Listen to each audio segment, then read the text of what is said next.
Aloha, everyone. I'm Lila Mower, President of Kokua Council. Vice Presidents Rick Tabor and Greg Misakian and Director Doug Matsoko will assist as co-hosts today. By tomorrow or sometime sooner, the recording of this meeting will be uploaded to Kokua Council's Facebook and YouTube pages. The last 3 years have been challenging as Kokua Council strove to adhere to our mission to serve our communities. Throughout these years, we used Zoom to connect with our community, to continue our outreach, education, and advocacy. When the Capitol was closed to the general public, many of us were unable to secure appointments with legislators, some of whom did not return calls or emails and ignored Kokua Council's invitations to participate in Zoom meetings we hosted to initially keep our distance members abreast of events. Fortunately, there were many other legislators, council members, candidates for public office, other public officials, and community leaders who cared to connect with our community through Kokua Council Zoom meetings, and we sincerely appreciate their aloha. During the 50 years since its inception, Kokua Council has advocated for kupuna, keiki, the disabled and the vulnerable, addressed health concerns, housing and homelessness, food insecurity, sustainability and the environment, and Kokua Council has taken legal action to encourage government transparency, to ensure accountability, and to protect consumers. Kokua Council acted to encourage the government to adhere to public health concerns. Today's meeting is the first of a two-part series on housing and affordable housing. My colleagues and I will describe our proposed measures for the 2023 legislature. Please hold your questions until after these descriptions are completed and refrain from using the chat box. Housing is the most influential factor affecting Hawaii's high cost of living. The lack of sufficient housing is related to the exodus of families and friends and is a barrier to retaining skilled essential workers such as doctors, nurses, other healthcare workers, teachers, first responders, many of whom are already in short supply. A sufficient inventory of housing is a solution to easing homelessness, but catching up will take years, maybe even a decade, at its current development pace. A home is more than just a shelter. It's a place that, whether owning or renting, residents have somewhere to go and call their own. It's a physical barrier and protects both our physical and mental health. Home ownership is the #1 source of wealth for Americans. It's the most significant asset the average American owns, and real estate transactions are the most significant financial transactions a person makes. Today, we focus on condominiums. Of all the housing models available to us in Hawaii, condominiums serve as entry-level homes because the average price of a single-family dwelling, what we call a house, is over 50% more than the price of an average condominium unit. Condominium housing is also the model promoted by those who encourage the development of affordable homes, a primary goal of our government. For some, condominiums are the homes of choice, providing a sense of security, convenience, and other valued factors. We will describe measures for the 2023 legislature that Kokua Council has introduced regarding condominium and homeowners association governance, because pervasive problems and concerns have plagued these communities that make up a significant majority of housing in Hawaii. These problems have reached critical mass. Each association board is a consolidation of all 3 branches of government: the executive, the legislature, and the judiciary. A board serves as its association's government with no checks and balance against its centralized power, enabling some boards to become authoritarian rather than representative, tyrannical rather than just. Let me digress for a moment. It would be extremely naive to think that corruption like that recently exposed in the state legislature and in multiple city and county agencies, it would be naive to think that similar corruption and abuses of power do not exist in condo or homeowner association governments. Additionally, we have no Innocence Project, no Ken Lawson or Cat Brady looking out for those wrongly accused and convicted, some of whom lost their homes due to unverified allegations of rules violations or late payments. The unchecked power of association boards and the vulnerability of association owners to abusive practices is substantiated by reports from the insurance industry that nationally, Hawaii has the most directors and office insurance claims and among the highest insurance settlements, despite Hawaii having only a small fraction of homeowners associations of more populous states like Florida, California, and New York. This reveals that Hawaii has a greatly disproportionate degree of malfeasance and infidelity to fiduciary duties, despite our state's comparatively minute population. Although some acts are pure ineptness and ignorance, other acts are intentional and take advantage of the trust and naivety of the community. At the same time, let's not foist all blame on these volunteer boards. There are very many good boards and good directors who recognize the important work that they do for their associations. They perform the vital functions of administration and work to maintain, repair, and improve the governed property while trying to preserve harmony with the goal of protecting and enhancing property values. These volunteer board of directors are elected by owners who hope that these leaders will represent their interests. But the volunteers who run these multi-million-dollar associations are often inexperienced, untrained, sometimes perpetualizing the mistakes of prior boards. Sometimes they prioritize self-interest and easy projects at the expense of most pressing responsibilities. While too many misguided boards frustrate their owners, it's also true that too many misguided owners undermine their boards, wanting their boards to pursue the damaging goal of keeping monthly assessments, the maintenance fees low. Eventually, all discover that years of low assessments have created a future with budgets incapable of maintaining the property and resulting in expensive deferred maintenance. Building deterioration is inevitable, predictable, and expensive. Some misguided owners hope predictable damages will be covered by insurance. However, insurance companies routinely deny claims for damages due to normal wear and tear. And even good boards can go wrong. Regardless, it is condo owners who are on the hook to pay thousands, perhaps tens of thousands of dollars to fund their association's needed maintenance. But money is finite for most of us. Many associations and many owners are reaching their breaking points. Financial institutions have tightened their lending guidelines, and insurance companies are increasing costs or showing reluctance to service the condominium sector. Experts and some affected owners, like the colleagues who will soon speak, have been sounding the alarm for years.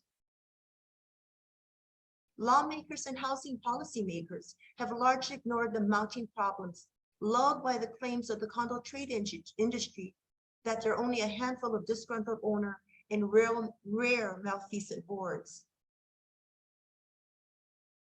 We want to believe that legislators have our best interests in mind and that the DCCA exists to help consumers and protect our rights. But good intentions do not rein in poor governance, inadequate guidance, insufficient skill or knowledge, mismanagement, malfeasance. Good intentions do not protect homeowners. Perhaps legislators will be easier to persuade when they have personally been affected or when their own district is affected by poorly maintained and managed condominium or homeowners associations. Change is necessary for associations to move safely and successfully into the future. But condo reforms are difficult to achieve because influential lobbyists representing condo trade industry groups fight to defeat protective measures that owners pursue.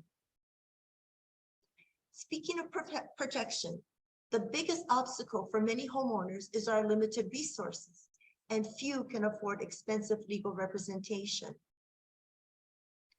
Owners' disagreements with their association boards make up nearly 80% of the Condo Education Trust Fund subsidized mediation cases. These disputes about mismanagement, negligence, deferred maintenance, the disparate application of laws or rules, the financial and physical needs of the association, the inability to access detailed, accurate information or documentation, the lack of timely responses, the lack of timely investigations of suspected fraud, theft, and embezzlement, and the acts of retaliation and retribution by parties in questions. These efforts by owners seeking adherence to laws and regulations should not bankrupt us. Subsidized mediation has failed, with more than 3 out of every 5 mediation cases remaining unresolved. Because of Hawaii statutes, when mediation fails, the association may proceed with the collection of all amounts due from the condo owner for attorney's fees and costs or any other expenses that are not imposed as a common expense. So think about it. Why wouldn't some association or boards want the mediation to fail? Additionally, of the 37% of the mediated cases since 2016, which came to agreement, many settlements in favor of owners were not enforced. Rather than owners retaining attorneys as their only recourse in their disputes to assert or defend their own rights against their association or boards, a proposal for an ombudsman's office has been initiated by Kokua Council. The purpose of the ombudsman's office is to provide an expeditious, efficient, cost-effective means of alternative dispute resolution and to reduce cost dockets and trials. For those who did not know, securing legal representation in Hawaii by a condo or association owner is difficult because the vast majority of attorneys represent associations rather than owners. This is because associations have the combined financial resources of all of its members, including insurance company that protects board members from liability. The owner has only his or her resources. The goal of the association attorney industry is to make it difficult for owners to file complaints and to prevent those complaints from becoming part of the public record. Thus, association attorneys are reluctant to end mediation because mediation results are cloaked by non-disclosure agreements. Additionally, many legal professionals, some of whom lobby at the legislature for the condo trade industry, market their alternative dispute resolution services to association government communities, creating an additional income stream for themselves while not disclosing an unbalanced, lopsided mediation process. At this time, I'd like to thank my colleagues for the contributions to the crafting of the Ombudsman's proposal, and I would like to introduce Kokua Council's second Vice President, Greg Misakian, who will explain Kokua Council's proposal for Homeowners Association Ombudsman's Office. Greg, will you please go ahead? Aloha, everyone. I'm going to be reading from a summary that I prepared just so that I don't miss any of the most important issues. And I'm basically just going to be giving a very high-level overview of why we need the Ombudsman's Office for condominiums and homeowners associations, in addition to just the proposal that we have in front of the legislators to look at, which is now a bill. And there's 2 versions of it. So I'm going to read from this summary so that I don't miss any of the important key issues here. So the top 3 reasons that this ombudsman bill should be enacted. Number 1 is to ensure that our kupuna and all residents of Hawaii who live in community associations are not forced out of their homes due to mismanagement, malfeasance, and violations of state laws. The bad acts of a few should never negatively impact the rights of the many who just want to live in their homes peacefully, affordably, and without the fear of retaliation if they raise concerns. The second reason is to curb the serious abuse of power by association board members, boards, attorneys, and the management companies overseeing these associations.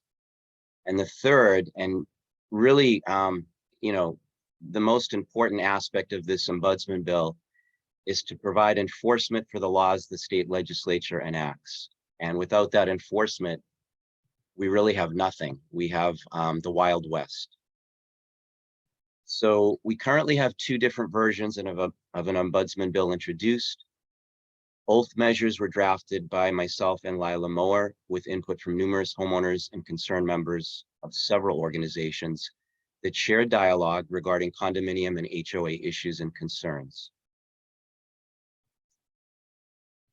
So the first one is an ombudsman's office for condominiums, planned community associations, and cooperative housing corporations, which respectively fall under Hawaii Revised Statutes 514B, 421J, and 421I. This bill, which is HB 178, has been introduced by Representative Adrian Tam, and we thank him for that. The second one is an ombudsman's office for just condominiums, in case there are any unforeseen issues incorporating homeowner associations that fall under HRS 421J and HRS 421I. This bill, which is HB 1501, has been introduced by Representative and House Speaker Scott Psyche, and we thank him greatly for that. Now I'm just going to go over the process. It's just a summary, and it's a very high-level overview of how the Ombudsman Office is proposed to work if the bill is passed as it reads currently. So the proposed process is meant to be simple and affordable for homeowners and associations to resolve disputes. It is also meant to be a process where outside and costly attorneys are not needed. The Ombudsman's Office will be within the Department of Commerce and Consumer Affairs.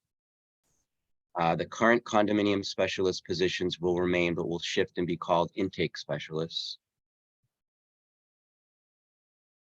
An owner or an association. So this isn't just meant to be for owners. It's meant to resolve any dispute within the association. So any member, including a board member, whether they be representative of the board or themselves as an owner, but just a board member, can bring a concern or a complaint or a dispute to a resolution. So an owner or an association can first contact the Ombudsman's Office to speak with an intake specialist who may be able to guide them or assist to resolve their questions or concerns. If not, if that question or concern is not addressed at that initial call, they will be instructed to file a complaint and how to submit that formal complaint, whether it be online or in writing by mail. Questions or complaints will be directed from here to complaints enforcement officers, who will be licensed attorneys with backgrounds in real estate, dispute resolution, and other pertinent areas of expertise. Complaints will need to be in writing and can also be submitted online. Complaints need to identify a statute or governing document section that is in dispute and that an attempt to resolve was first made with the association. The complaints and enforcement officer, once assigned to the case, will have the power to compel documents and evidence. They will investigate and make a determination within a determined and reasonable time frame. If the parties agree, then a final determination will be recorded and enforced if necessary, meaning if the enforcement is required because the parties don't mutually agree to the binding decision, then the ombudsman actually has the power to enforce, and if necessary, to take that issue to court. If one or both parties do not agree, then a party can file for a contested case hearing directly with the ombudsman. So at the lower stage, you've got the attorneys that are complaints and enforcement officers, but at the highest level, which is basically the final determination, if you do have a situation where the parties did not agree initially, the ombudsman would hear that. It would be a contested case.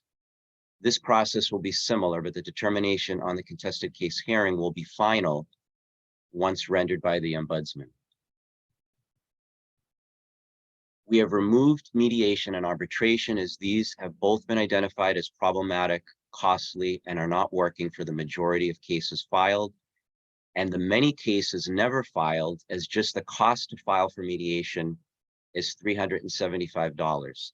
And I'm going to just focus on this, and I'm almost finished, but I really want to focus, especially for our representative that's on this Zoom today, just regarding the cost, because there are naysayers out there. There are attorneys out there that are lobbyists and working for the condo trade industry that will tell you a lie. And I say that truthfully, I'm telling you that they're lying to you when they say it. This is the part to most focus on, okay? And why mediation isn't working. So I'm going to repeat this paragraph. We have removed mediation and arbitration as these have both been identified as problematic, costly, and are not working for the majority of cases filed, and the many cases never filed, as just the cost to file for mediation is $375 and does not include attorney costs, lost time from work, and any additional mediation time beyond the subsidized amount allocated, which is currently $3,000. Mediation attorneys' costs per hour are extremely high, and this allocated amount is absorbed very quickly. Arbitration can be even more expensive than court, so this option is prohibitive for most homeowners. And to just, put a footnote to that, the amount of hours you get in a mediation, again, is very limited. It's that $3,000 cap. And beyond that, you would most likely have to contribute for additional hours if the mediation is not coming to a mutual decision. So this is why mediation is not working. There are many, many mediations never filed, and homeowners just, go off into the sunset unhappy, and in some cases losing their homes to a forced foreclosure. So the last part of this, where I'll end, is funding. And again, this is where the attorneys and lobbyists for the condo trade industry, and we have evidence of this that we've recently sent to the legislators, are blatantly lying about the cost. So the proposed cost that we have in our ombudsman bill, or bills, there's actually two. Again, there's two that are separate. The proposed cost is $25 biennially, or $12.50 per year per unit. And it is far more affordable than the current option of mediation. It would take a homeowner 30 years of paying $12.50 to save for just the filing fee for mediation. Unit owners are already paying $3 per unit biennially, or $1.50 per year. So the actual increase in cost that we're proposing is $11 per year, which is less than $1 per month. The Ombudsman's office is fully funded with our proposal by the contribution to the Condominium Education Trust Fund of this $12.50 per year. And I'm going to close on funding, and I'm going to, revert it back to Lila if she wants to add some additional comments. But I urge everyone on this Zoom today, and our representative that's here, if there's other office managers or representatives, there's some names I don't know or I'm not familiar with, but whoever sees this, and hopefully our other legislators that are supporting these bills, will remember this part and the part preceding that regarding mediation. These are really important factors. And when you're told a lie by someone, I ask that you call out that lie. And I use the word lie. I don't use that very often. It's a very strong word, but it's a fact that these are not true statements, and they're being done. They're being made intentionally to confuse and misdirect our legislators, and in the hopes that they won't pass this ombudsman bill, because there are going to be attorneys that aren't going to be making money, and there are going to be a lot of people in the condo trade industry that are going to be on notice that their bad acts will not continue. So I implore you to remember these aspects of what I'm presenting today. You'll be getting more information from me in the coming days and later this week. Thank you for your time. Mahalo, Greg. Okay, and these measures, as far as I know, and I haven't been able to check this morning, have not been scheduled for hearings. So I urge you all to contact Representative Troy Hashimoto chair of the House Committee on Housing. That's a little redundant there. His phone number is 808-586-9444. Now I'm going to go into the next proposal. The future of an association depends on the rights and abilities of its owners to scrutinize governance through its actions and the records which should document those actions. Thus, promoting transparency and ensuring integrity should be principal goals. To that end, Kokua Council initiated a proposal,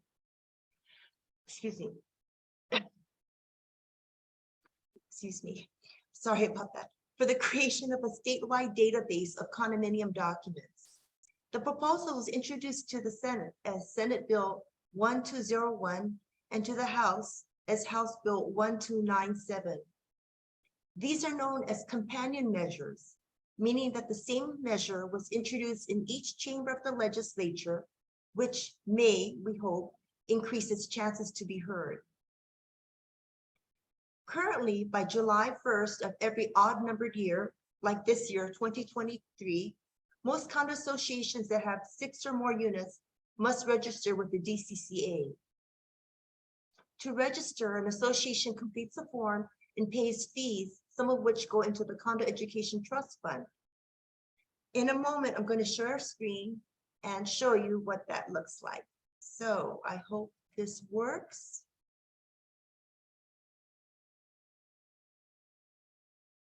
Do all of you see the website here? No? Okay, thank you. So this is hawaii.gov/DCCA_condo/. So I click on I agree. Oh, well, I guess it can't be reached. I wonder what happened. Oh, a problem. I'm so sorry about that. Okay, I don't know what it is. Unfortunately, I was going to demonstrate to you how if you go into that website, which is already established, which is where condominium associations put up their registration information, all that needs to happen is additional documentation could be uploaded at the time of registration.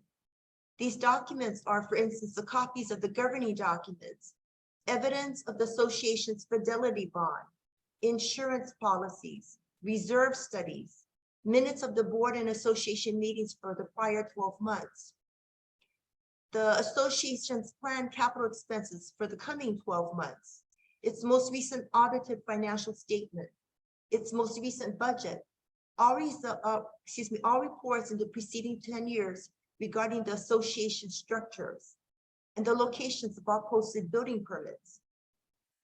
The website, like it is now, should be searchable and publicly accessible. To keep the documents timely, this measure proposes an annual rather than a biannual registration, and there's an annual fee of $1.50 per unit per year to cover the cost of the labor needed to upload these aforementioned documents. I don't think the cost of 13 cents a month to each of us condo owners is going to break the bank, although the condo trade industry may say so. The proposal eliminates the needs and costs of a notarized affidavit and replaces it with a written certification by the owner. Additionally, the association has 10 business days to provide the requested documents, or it will be considered a denial of the request. And if an owner takes action to compel inspection of those documents, that owner is entitled to recover attorney's fees and costs from the association. Some of you would like to hear this. Any false entry into the records of the association would be considered forgery in the 3rd degree. The cost of copies will remain the same, but most document requests will no longer be needed. The purpose of this measure is to promote transparency for consumer protection and to encourage board accountability, knowing that their actions and decisions will be publicly acknowledgeable and may affect property values. This proposal, if enacted, intends to prevent the devastating impact of enabling buyers with modest incomes to buy into a condominium association that's on the edge of financial disaster. With no disposable income to spend on huge special assessments or extended payment programs, with the overhanging threat of liens or possible foreclosure, and with nowhere else to go, condominium owners become trapped by circumstances beyond their individual control, penalized for years of board dysfunction, which may have occurred before their ownership. While it may be too late for some associations and some owners, because the future to which action was deferred is here now, this is a proactive measure aimed to protect the future of the association, of prospective buyers, and of the condominium housing model. Please ask Senate Chair Jarrett Keoho Kalole, phone number 808-587-7215 to schedule a hearing. This measure has not been assigned to committees yet in the House. And then I'm going on to another measure. As mentioned earlier, a board serves as its association's government, with no checks and balances against its centralized power. Only the votes of owners during elections serve to check and balance the absolute power of the board. Enforceable laws must exist to prevent election interference and to protect the integrity of the process. Elections must not only be transparent, but they must be accountable, inclusive, and accessible, with equitable opportunities to compete in the election. This measure that Kokua Council proposes reduces opportunities for electoral manipulation, electoral fraud, by simply eliminating the use of proxies altogether. Again, let me repeat that. It will eliminate the use of proxies altogether. While the use of proxies may lead owners to feel that they're represented, and proponents of proxy usage claim the 4 proxy options offer free choice, it's important to remember that the more removed a voter is from the actual casting of his vote, the greater the possibility of improper interference and loss of choice. The proxy forms provided by property management companies are general proxies that allow the proxy holder to vote however the holder wants, and are not directed proxies that instruct the proxy holder how to vote. Last year, Hawaii's Office of Elections reported that the mail-in ballot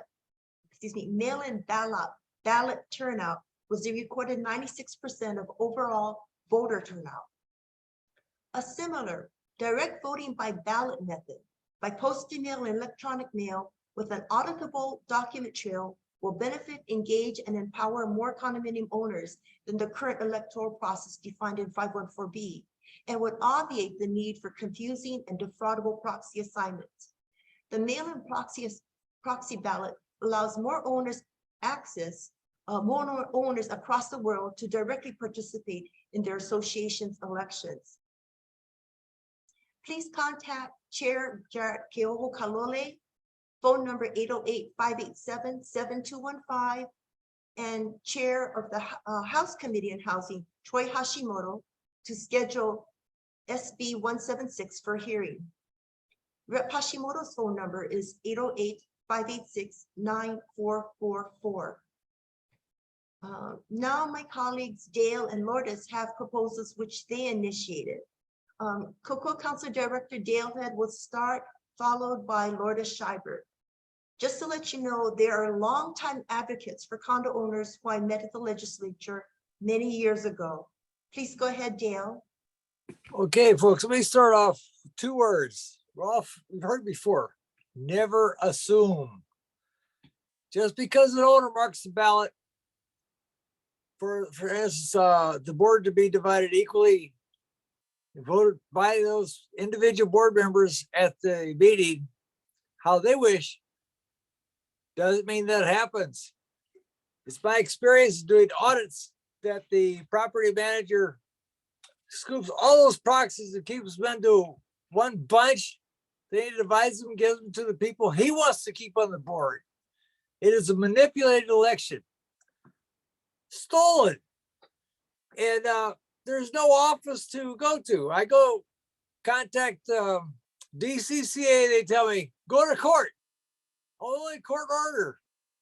You can't come to us. We're not funded for it. Well, shoots. DCCA has something called Regulated Industries Complaint Office. Forget that. Over 10 years, I filed 3 complaints. I didn't get the documents. What a joke to say that you're legally entitled to condominium documents that you're paying for them. You can't look at them. This is nonsense. It is corruption. So the thing is that we have to have the right to vote, to cast your own vote, not for you to give a proxy to the property manager. That's nonsense, okay? And some of us have done this year after year. It's really disgusting. And you call the, for instance, the chair's office, the committee chair. Do you live in our district? Oh, we'll call you back. They never call back. This is just a joke, all right? It's a shadow government down there at the Capitol. The lobbyists have got control of the people who have the power. And you're just a victim if you buy into a condominium, all right? It takes years to figure this out. But as Americans, we expect to have the right to vote, and we're deprived of it. As a focus group, 40% of the population housed in association buildings, and unless you go to the meeting in person, you cannot exercise your own vote. For instance, I'll give you an example. I just got a notice from something called proxyvote.com. Oh, I got a few shares of Apple stock. People cannot fly to that meeting. So they make out this electronic thing to proxyvote.com, who they want to be on the board. And it's counted by a neutral third party. Having these property management companies collect your proxy and do with it what they want to is just dreadful, because the people who signed them are never told how it was used for internal politics. Okay, that's a rude reality, folks. But I do appreciate Representative Micah Ayu introducing that bill for me. And thank you very much for participating in this meeting. Thank you. Thank you, Lourdes. Your turn, please. Oh, you're muted. Oh. I got it. Hi, everybody. Thank you for having me on Kokua Council. I really appreciate it. I do want to send out a very, very much thank you to Leader Scott Psyche and to Sharon Morawaki, but especially for Leader Psyche, because he's hung in there with me every year when I introduce this bill for me to delete proxies as a whole. And I've been told that you need to have, like, you probably will go to 7 no's before you get a yes. And I'm hoping this year we get a yes to delete proxies as a whole. This is Bill HB 377 and the companion bill SB 584.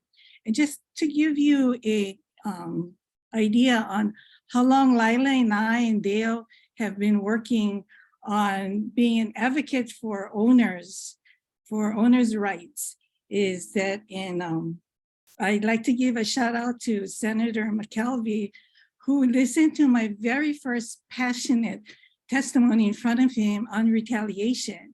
And through that 2017 legislative year, we were able to pass a, let me see if I get this right. We advocated and succeeded to include in 514B-191 retaliation prohibited. And there was legislative year 2017 Act 190. So thank you. And I'm happy to see that you are on the Senate Consumer Protection Committee. I applaud you for that. Thank you very much. So I have set up on change.org a petition for fair elections in condominium ownership. So if you go to www.change.org/condo owner, you will see my posting. And I hope you go there, and I hope I get support on this, because I think it's been more than 7 no's that I've had on this measure. And I've done a lot of research. I've gone to the state archives and I found out how the proxies got into change into the legislatures. And prior to that, 1984, there was so much chaos going on with the proxies because there was no set formation or process to be able to do your proxies. So everybody was going crazy and doing whatever they want to do in farming, giving their proxies to people. So in 1984,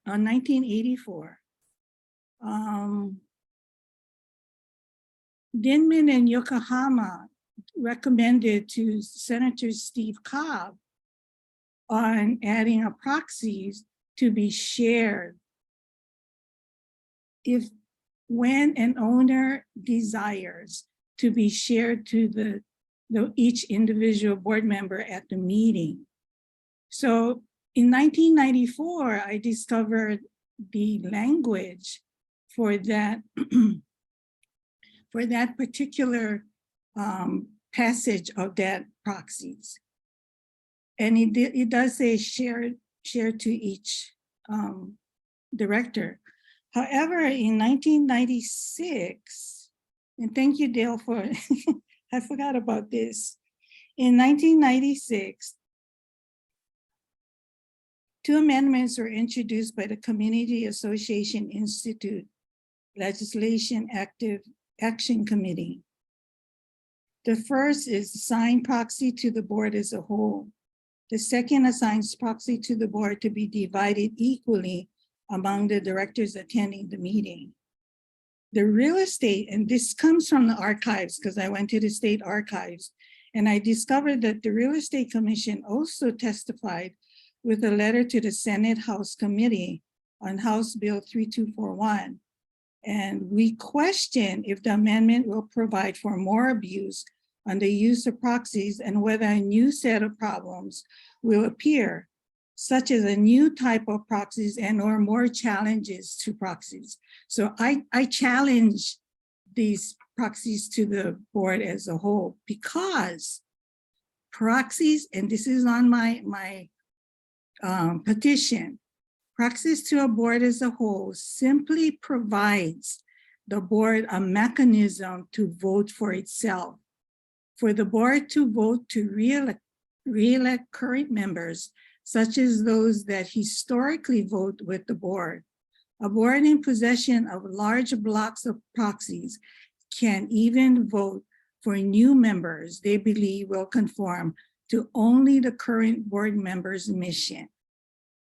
And so CAI got a gift in 1996 to do 2 instead of 1 proxy. They got 2 blocks. Hawaiiana always places proxies to the board as a whole as the first block instead of the 4th block. And so when an owner looks at it, of course, they're going to check the first block on it. And I really tried very hard for them to comply with 514B 123 and do the blocks according to what the law says. And I asked Hawaiiana, please do that. It's only fair. Okay, so I'm going on to HB 376 and SB 593. And that requires associations to maintain and operate the property to ensure conformance with all laws and ordinances and rules. And the language pulled out of that to add to the second part of 514B comes from the developer's first part of 514B. That's all it is. And I did that to balance the continuity of 514B, because the developer is and shall obey all the rules of DPP, fire code, and everything in order to get receive an occupancy to be able to sell their units. Therefore, that language should be included in the upkeep of 514B on the second part where it applies to condominium associations. And that will be a continuity, and everybody needs to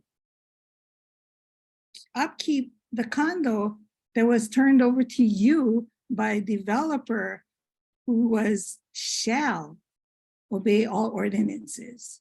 So that's all it is. And then one last thought. Of all the years that I've been doing this since 2016 with Lila, and prior to that, and the reason why I joined Lila's group as the Hui is prior to 2016 and after 2016, I filed 2 mediations with my board. And I can tell you, I did spend a lot of money and I got no satisfaction. So, you know, it doesn't work. We need to do something different. And so we need to abolish proxies to the board as a whole. I agree that the ombudsman and the containment of what the ombudsman bill is, and I support that with Kokua Council. So what I was trying to get at is that the 514B and the education that's being put up by CAI, who is contracted by REC, is imbalanced because it's more of a administrative, and maintenance and construction has always have a difficulty with administration. Administration always wants to cut things, cut financial parts and save money by not doing the right thing. So I would invite REC to look into the matter of balancing administration and maintenance, and particularly preventive maintenance, and bring in a construction group who can do meetings and upkeep, but come from the construction end, not from the administrative, not from CAI, ACCA, and attorneys. No, has to come from the man that's working, the guy who's turning the screws. These are the people that's gonna maintain your building for safety. And I thank you, Lila. Thank you, all of you.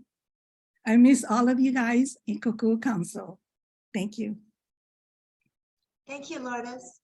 So let me interject that a number of our measures overlap or very similar, okay? But you don't have to pick what you think is the best one. What you can actually do is support all of those measures and submit testimony to all of them. By doing so, by supporting and testifying for all of the measures that you like, you help ensure that at least one of the proposals might survive the legislators' rigorous vetting process. Legislators and policymakers need to find realistic solutions for the owners and residents of Hawaii's condo associations, half of which are over 40 years old. These solutions should minimize overall financial distress, prevent severe loss of home equity, while protecting the condominium housing model that they promote as a response to housing scarcity and housing affordability.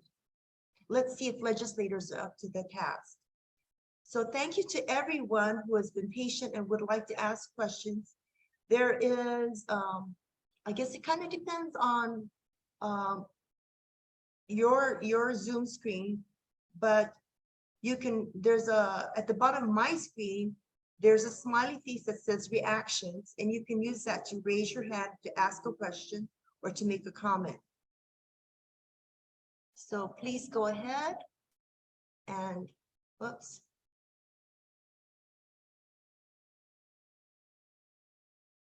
As I say that, I almost lost all of you.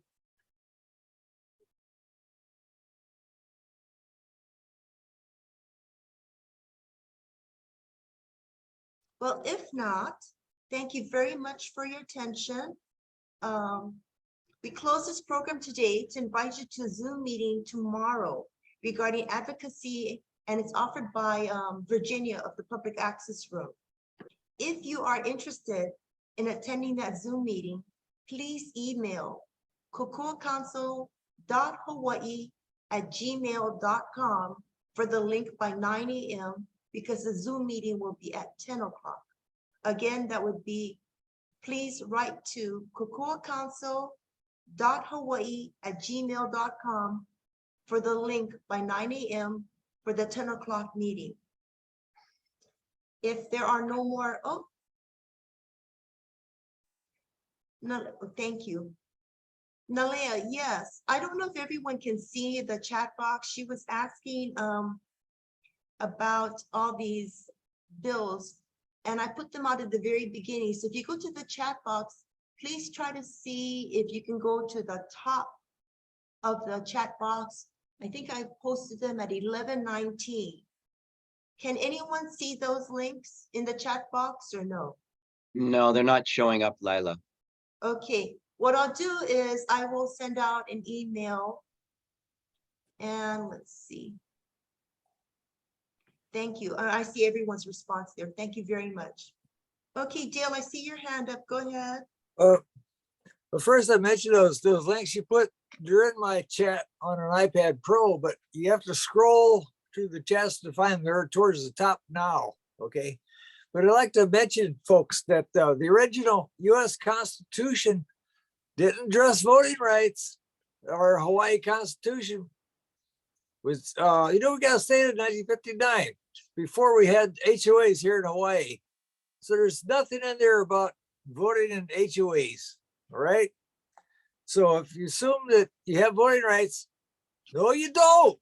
No, you don't. And the lobbyists on behalf of the companies make a lot of donations to our politicians. Go to followthemoney.org, type in some names, all right?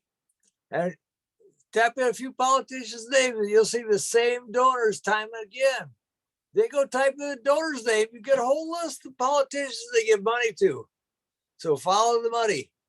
But if you think you should have the right to vote, we need your support on this bill. All right? Thank you.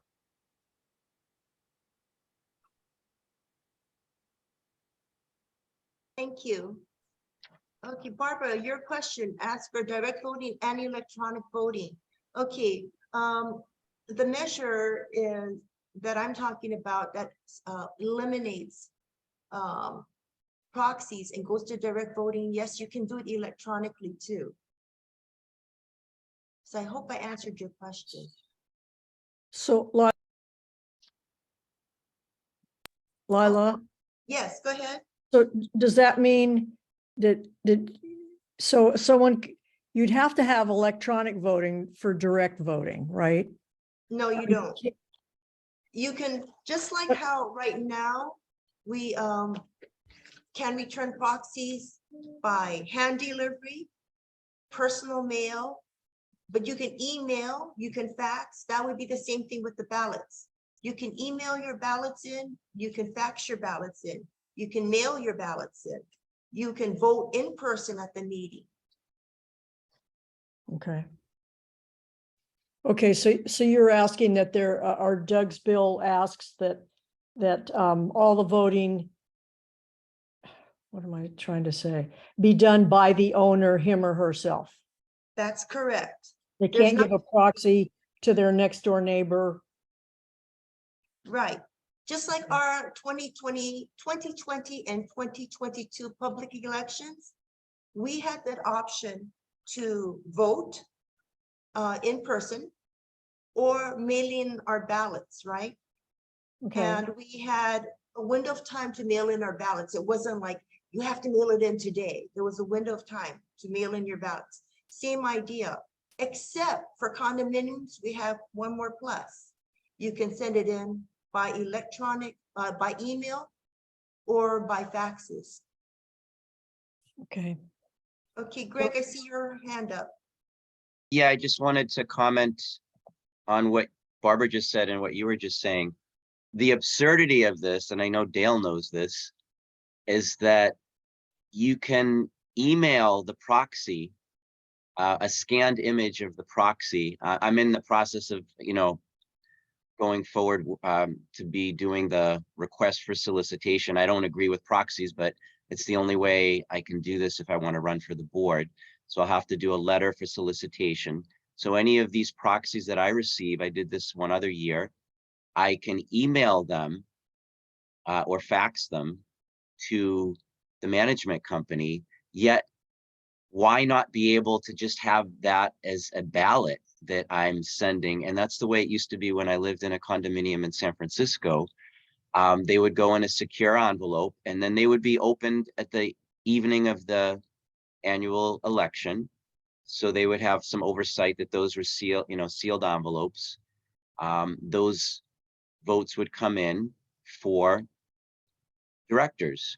It makes no sense that you can email the proxy or fax it or mail it, but you can't do that with the ballot. I mean, why just not call it a ballot? Why are we calling this a proxy? And I get proxies. I mean, I understand the concept of proxies. There may be an element of that where for certain things within an association, a proxy may be important for, other things, but not, I don't see that, but it's possible. But I think at a minimum for an election, it has to be equitable. And it makes no sense that you can email a proxy, but you can't email a ballot.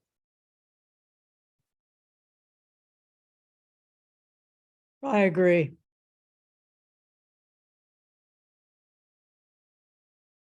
Yeah, I've done over 10, I don't know how many election records reviews. Some of you may recall in 2017, there was a change to the proxies. And what happened was that in one association that I did not reside in, I was assigned 2 proxies by an owner for his 2 units. That was in 2015. No problems at all. I got 2 ballots when I went to the election for him.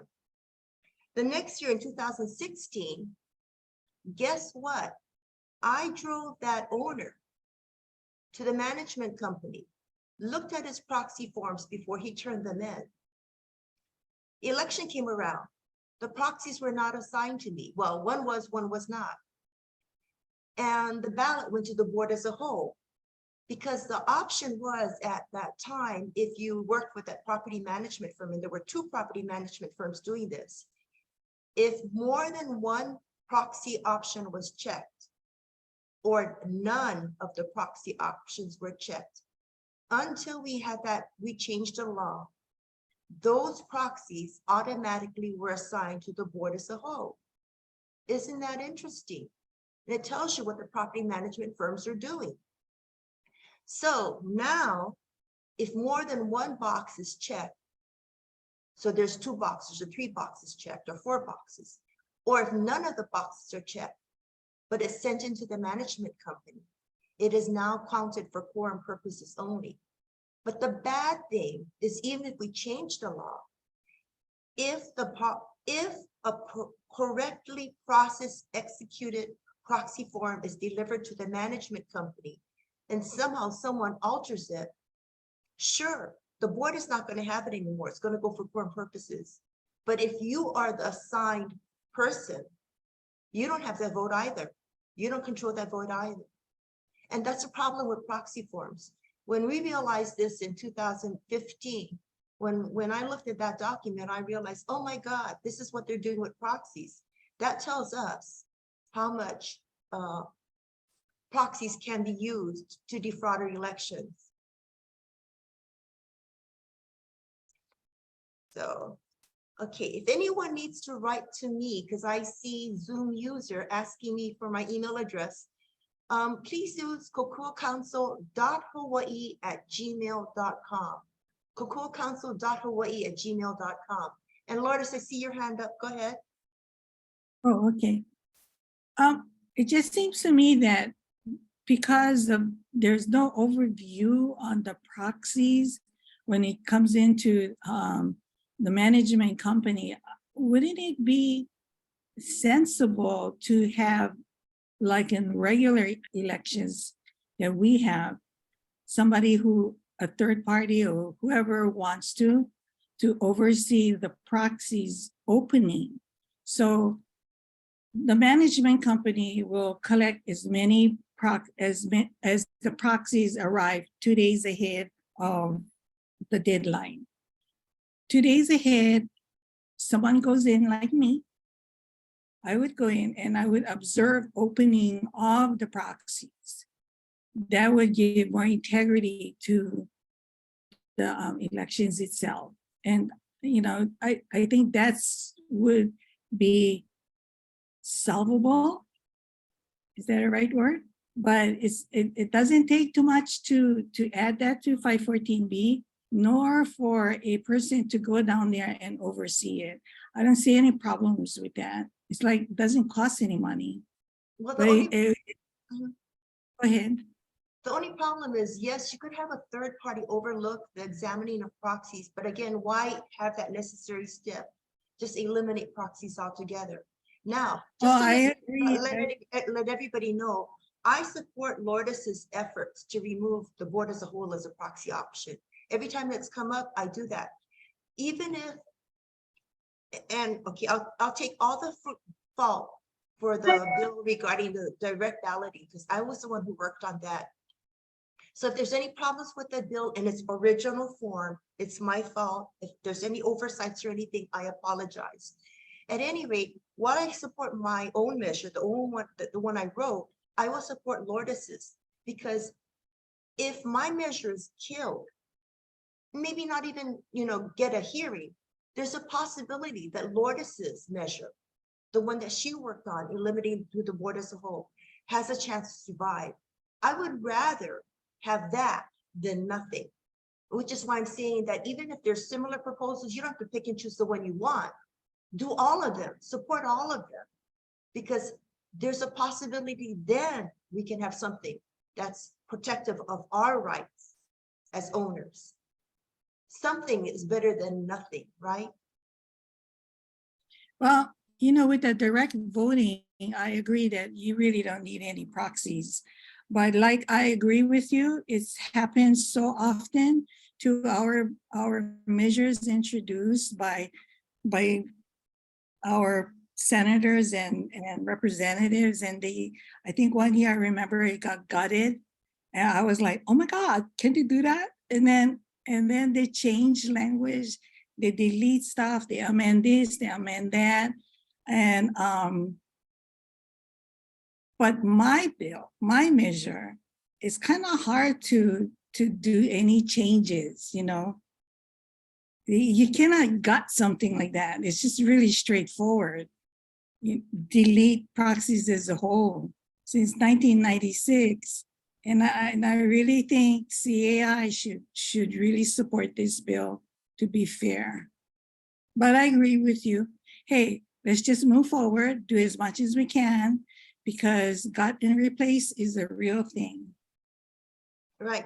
Actually, I understand your point of view that your measure is far more simple than mine, you know, the one that I wrote up.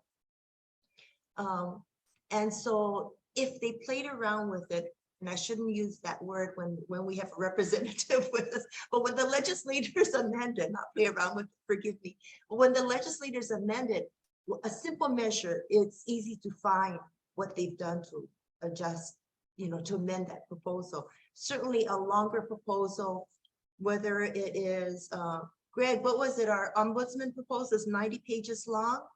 I think 93 when it was put up, at least one version of it that's up there now. Right. So I can understand that a long, you know, bill may be hard to follow in terms of its amendments. So you do have a very good point. But like you said, Lourdes, let's keep on going on. I mean, we've been doing this so hard trying to clean up our elections, right? I first noticed electoral fraud in 2014. And some of you have had similar experiences recently in the recent years where the board was trying to get away with not calling a meeting. And what I learned through a testimony by Richard Emery himself was that if a board doesn't have an election, they can continue doing the association's business for another year. So that's the way it is. Okay. Anyway, yes, Jeff, you're right regarding the envelope system. So Jeff's comments to everybody about the ballot, direct ballot measure is a 2 envelope system for security. And what happens is that at the annual meeting, those envelopes will be open, not prior to the annual meeting, at the annual meeting. And based on those envelopes, at that point, the ballots can be counted. If under the proxy system, if you have a third party, even a disinterested third party overseeing it, the question is what happens between the revealed proxies and the actual balloting, the translation of votes? Can we be sure? And it's very difficult to do when you have multi-units, huge number of units. Like some associations only have 10, 12 units, it's easy to see. But think of, for instance, Moana Pacific. It has, I forgot how many hundreds of residential units. But when you start adding their parking stall units, their storage units, all of these people have votes, all of those units have votes. Then you have 1,200. It's going to be awfully hard to make sure that every proxy was translated properly into a ballot. So eliminate the proxy step, just go straight to balloting. Okay, any more questions? Okay, well, again, please write to kokuacouncil.hawaii@gmail.com if you want to participate in that advocacy program that Virginia from the Public Access Room will provide by Zoom tomorrow at 10. And if there's no more questions, thank you very much for your valuable time. Stay well, malama pono. And then we'll see you next month for part 2 of this series on housing and housing affordability. Thank you. Bye-bye. Stay well.